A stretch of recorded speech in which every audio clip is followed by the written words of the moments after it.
Fala pessoal, tudo bem? Bom, continuando a nossa aula aqui hoje, a primeira coisa que eu vou querer fazer, eu quero que essas unidades sejam spawnadas dinamicamente, eu não quero ter que duplicar elas, eu quero poder setar isso através do meu level controller, do meu gameplay controller.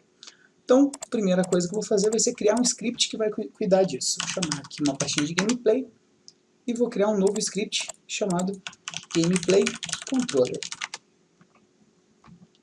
Vou esperar ele terminar de compilar, dar um duplo clique para abrir ele aqui. E o bugzinho do meu Visual Studio, como sempre, Gameplay Controller. E vamos lá. Então, o que eu quero? Eu quero poder setar via Inspector quantas unidades eu quero. Então, eu vou criar um private int max units. Vou fazer ele como serializable field.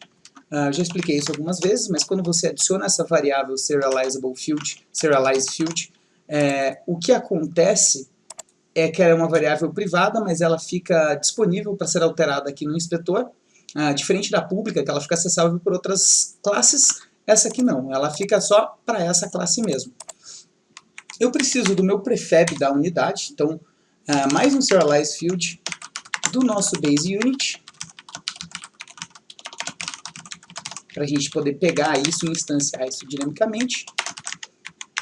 Agora vamos lá, no meu private void start, eu vou querer fazer um for, passando pelo meu max unit, ou seja, passando uma vez por cada um dos max units que eu tiver setado lá, criando um clone do meu base unit. Então, eu vou colocar aqui base unit clone é igual a max units, instantiate base unit prefab. O nosso base unit clone.transform.parent, quero que ele fique dentro do gameplay controller, então ele vai ser isso aqui. O parent você quer que diga qual é o pai dele, provavelmente vocês já sabem, mas só para garantir. E agora eu preciso pegar uma posição que ele inicie numa posição válida do gameplay mesmo. Então aqui no meu base unit, quando ele for iniciado, eu já até tinha criado isso aqui, mas vocês vão ver, é bem simples. Então quando ele acorda, quando ele é chamado start, eu chamei essa função initialize.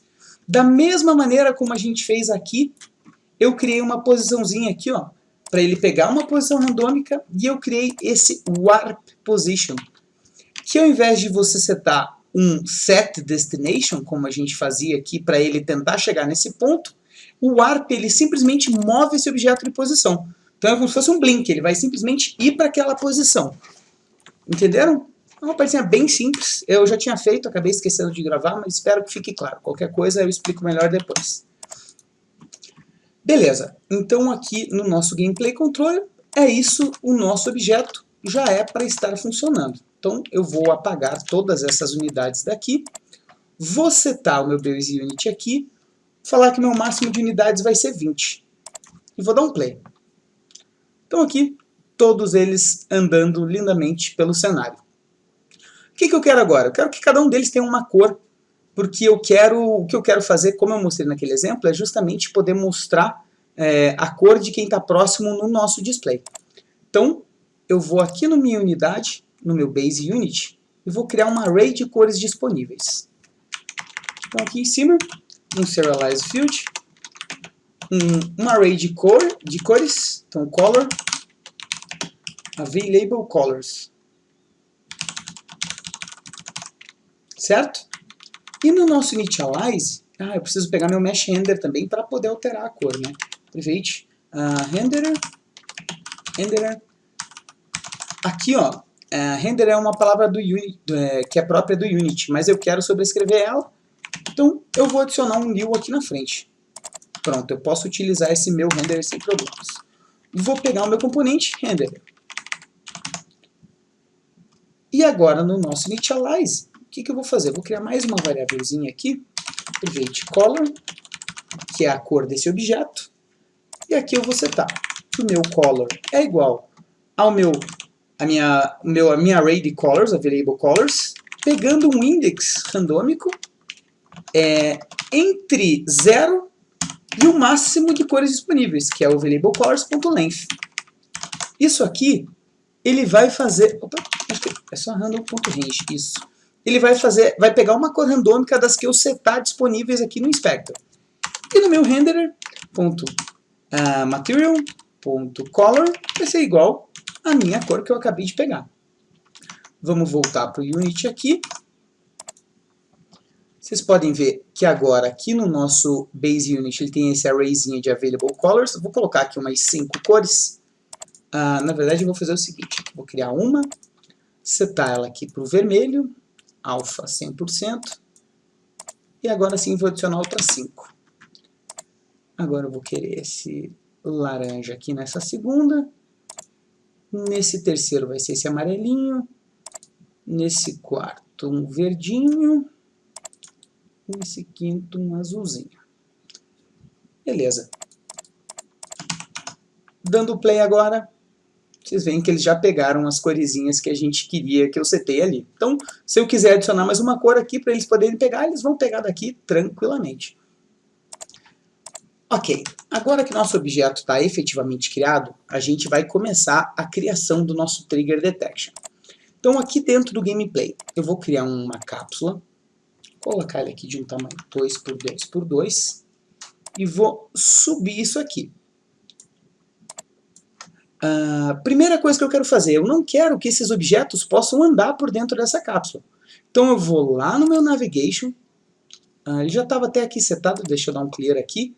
Selecionando essa cápsula, eu vou colocar ele aqui como Navigation Static e colocar ele como Not Walkable. E vou dar um Bake. Vocês viram que aqui, ó, as unidades jamais vão conseguir chegar perto desse objeto. Por quê? Porque eu acabei de marcar que ele é um objeto estático para navegação.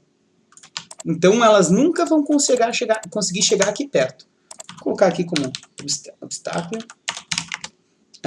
Dentro disso aqui, eu vou criar um GameObject em branco e vou chamar ele de Trigger Volume. No Inspector, vou adicionar um Sphere Collider. Vai ser num tamanho aqui 2, pode ser.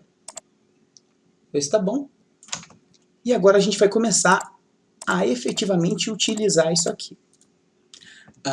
Criar uma pastinha nova aqui chamado Utils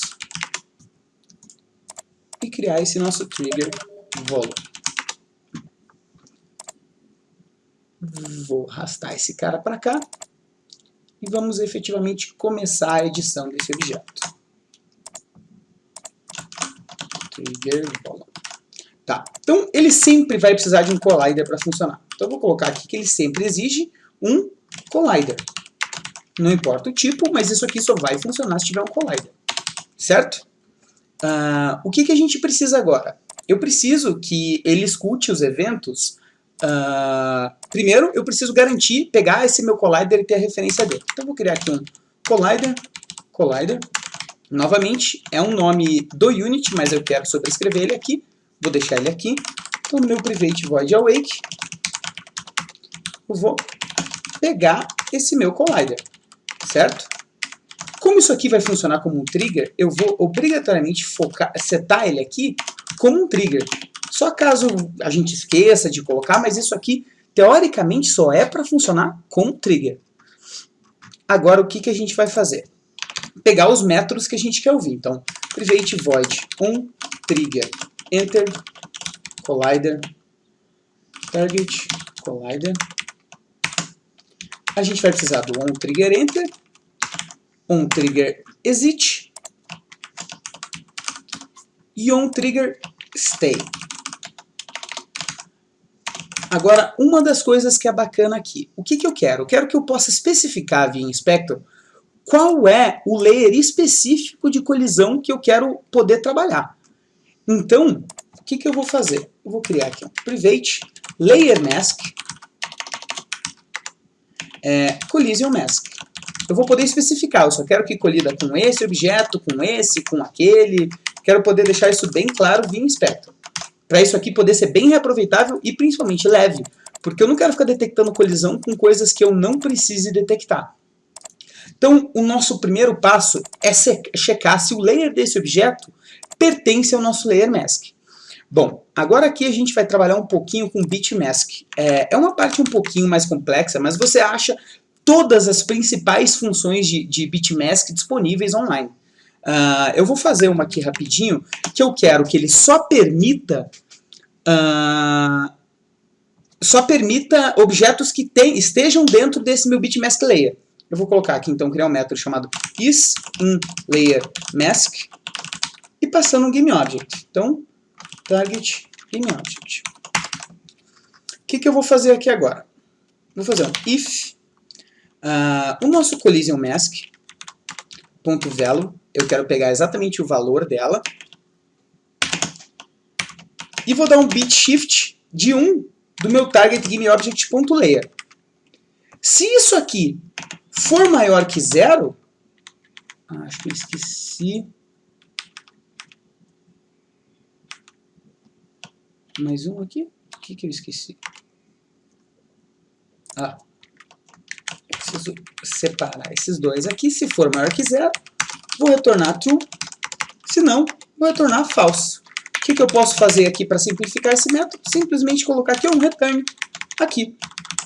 Porque ele vai automaticamente me retornar isso aqui. Então, se o meu valor da CollisionMask for maior que o bit shift de 1 em relação ao layer, for maior que 0, ele efetivamente está dentro desse layer mask. Eu vou postar um link explicando um pouquinho melhor sobre bit shift, mas essa é uma parte bem complexa de programação, bem core, assim, mas vale a pena dar uma estudada. Você não vai utilizar muito, mas vai utilizar algumas vezes. Então, primeiro que eu vou fazer sempre, se esse objeto que eu estou checando não tiver no meu layer mask, volte automaticamente. Nos 3 métodos. Eu não quero nunca checar isso. Próxima coisa. Eu quero poder saber todos os objetos que estão dentro desse meu trigger volume. Porque isso é uma das coisas legais de você fazer um sisteminha assim. Então eu vou criar uma lista aqui de collider. Containing colliders, certo? O que está aqui dentro do nosso collider. E o que eu vou fazer? Quando no trigger enter, se esse objeto já está dentro da nossa lista, retorna também. Porque, ou seja, a gente já fez o que queria fazer com isso daqui. E vamos efetivamente adicionar esse collider, caso ele realmente seja um collider novo. Certo? Maravilha. No nosso trigger exit, o que a gente vai ter que trabalhar aqui agora? Primeira coisa, checar se o nosso containing colliders possui esse target collider. Então, diferente daqui, se ele não possuir esse target collider, sai do método instantaneamente. Chegando aqui embaixo, com certeza ele existiu, então o que a gente vai fazer? Containing colliders.remove o nosso target collider. E no nosso stay, a gente precisa fazer a mesma verificação daqui, ou seja, a gente já considerou que ele está dentro da nossa lista. Se ele não estiver dentro da nossa lista, ele retorna no stay. Aliás, a gente vai ter que fazer a mesma coisa que o exit. Se ele não estiver dentro da nossa lista, retorna e só. Por enquanto aqui a gente não vai adicionar porque ele já está dentro da nossa lista. Beleza, isso aqui está pronto, está funcionando. Mas como que a gente efetivamente usa isso daqui? Porque se a gente não tiver uma maneira de usar isso aqui, ou olhar para os eventos, ou fazer qualquer coisa do gênero, ele não adianta nada para a gente. Então, o meu trigger volume usa delegates mesmo, mas aqui eu vou trabalhar com action só para explicar um pouquinho melhor do que eu já utilizei da outra vez. Eu vou colocar aqui, então, uma variável, um public action, que ele vai passar duas coisas como variável. Ele vai passar um trigger volume e um collider. E por isso é legal quando você vai utilizar algo que precisa passar muitas variáveis por dentro, é melhor você utilizar o delegate. Mas nesse caso pode ser assim. Então a gente vai criar o primeiro. Trigger enter event. Chama de action, para ficar mais certinho. A gente vai ter 3 desses. Trigger enter, trigger exit e trigger stay event. Certo? Aqui no nosso trigger enter. Depois que isso aqui acontecer, então, if o nosso trigger enter action for diferente de nulo, ou seja, alguém está olhando para isso aqui, trigger enter action, a gente vai passar o nosso trigger volume e passando esse target collider que acabou de entrar. a gente vai fazer isso para os nossos 3 aqui.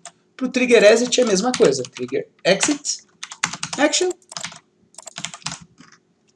E agora a gente vai fazer para o nosso trigger stay. Então, trigger stay action, for diferente de nulo. Trigger stay action, passando o nosso trigger volume e o nosso target collider. Pronto, nosso objeto está funcionando de uma maneira muito bacana agora para a gente poder utilizar. Bom, beleza? O que eu vou fazer agora? Vamos voltar lá para o nosso unit. O que eu preciso fazer agora? Efetivamente, criar esse nosso obstáculo. O que eu vou fazer aqui? Vou criar uma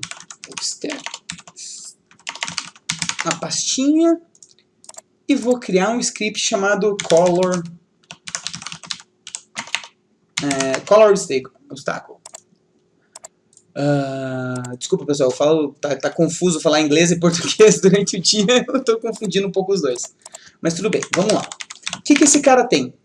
A gente vai querer ter uma referência para o nosso trigger volume, certo? Então vou pegar aqui o nosso trigger volume, vou falar que ele é setável via inspector. E o que a gente vai fazer agora? No nosso onEnable, a gente vai ouvir aquelas actions que a gente criou no nosso trigger volume. Então, o que isso aqui quer dizer, pessoal? Quer dizer que toda vez que... Como que o sistema de actions funciona? Ao invés de eu ter uma referência aqui dentro do nosso trigger volume para o nosso color obstacle, passando quando eu encontrasse uma colisão, não. Esse objeto quer saber quando o trigger volume faz algo. O trigger volume já informa para quem quiser ouvir o que você precisar. Então aqui, ó, no nosso color obstacle, o que a gente vai fazer? Vai pegar aqui e a gente vai pegar o nosso trigger enter action e vamos criar o método onTriggerEnter. Não preciso do nomezinho do action aqui. A gente vai fazer a mesma coisa pro exit, por enquanto só os dois.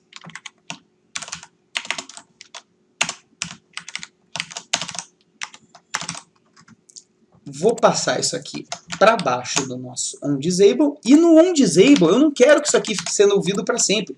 Então toda vez que o objeto for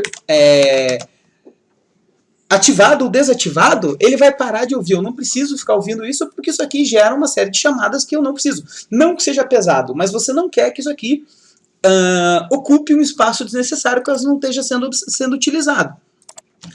O que a gente vai fazer agora? Bom, o que eu estava fazendo, o que eu mostrei naquele exemplinho, eu mudo a cor desse objeto baseado na cor da unidade que está próxima. Então a gente vai criar aqui um private, a gente precisa pegar o renderer desse objeto, então vou pegar aqui, no nosso awake, eu vou pegar o nosso renderer aqui, eu preciso ter uma referência. Na verdade eu não preciso, eu posso fazer direto pelos métodos. Então toda vez que um objeto chegar, primeira coisa, eu preciso transformar esse collider aqui no meu base unit. Então o que eu vou fazer? Vou pegar aqui base unit, target, base unit, vai ser igual ao nosso collider.GameObject.getComponent base unit. Não estou transformando, eu estou pegando esse componente baseado no GameObject. E com certeza isso aqui vai chegar aqui, porque eu vou garantir através dos layers lá no nosso trigger volume. Deixa eu conferir aqui, ó. Não sei se eu já tinha mostrado, mas aqui eu criei um layerzinho somente para unidades. Vocês conseguem ver aqui. E aqui nesse meu trigger volume, eu vou escutar somente unidades. Eu só quero que ele colida com unidades. Então, voltando para cá, peguei isso daqui. Agora eu vou criar um método. Toda vez que ele entrar, eu vou adicionar a cor. Então eu vou criar um método aqui, addColor, passando esse nosso target base unit. Só que eu preciso da cor desse target base unit. Então vamos lá. Criar um get aqui, color, que vai ser um color, que ele vai retornar a nossa variável color. Certo? Então, aqui nesse addColor ele vai passar um target base unit.color. Perfeito. Vamos criar esse métodozinho aqui agora. E o que isso aqui vai fazer? Vamos pegar um color que vai ser igual ao nosso render.material.color. A gente vai adicionar o RGB dessa cor da nossa unidade nesse color aqui. Então, o que a gente vai fazer aqui? Deixa eu renomear isso aqui para target color. Então, o nosso color ponto .r vai ser igual a um target color ponto .r. Na verdade, não vai ser igual, né? Vai ser mais. O nosso color ponto .g vai ser mais igual ao target color ponto .g. E o nosso color ponto .r vai ser igual ao nosso target color ponto .r. Mais igual, né? A gente está sempre adicionando. Isso aqui não vai ficar muito bom, porque a gente vai estar adicionando muita cor uma em cima da outra. Mas eu acho que vocês vão pegar bem a ideia. Então, o nosso color vai ser igual a esse color que a gente acabou de adicionar. Da mesma maneira como eu criei o add color, eu vou criar um remove color. Remove color. Somente para quando um objeto sair. Então, aqui agora, da mesma maneira que eu fiz para o trigger enter, eu vou chamar aqui o remove color. Uma coisa que eu estou pensando, pessoal, um trigger enter é uma função nativa do Unity, tá? Então, eu vou só renomear aqui, para ao invés de um trigger enter, um volume trigger exit e um volume trigger enter. Só para garantir que ele não dê conflito entre eles. Beleza? Tá usando algumas referências aqui estranhas que eu não reconheço. Vou remover isso aqui. Vamos voltar para cá. Bom, esse cara está no default, esse aqui também. A gente está spawnando unidades dinamicamente. Vamos ver como isso aqui vai se comportar. Eu esqueci de setar o nosso trigger volume aqui. Vamos lá novamente. É meio difícil de ver, deixa eu dar uma conferida para ver se isso aqui está setando especificamente, mas ele parece que ele pegou somente uma cor.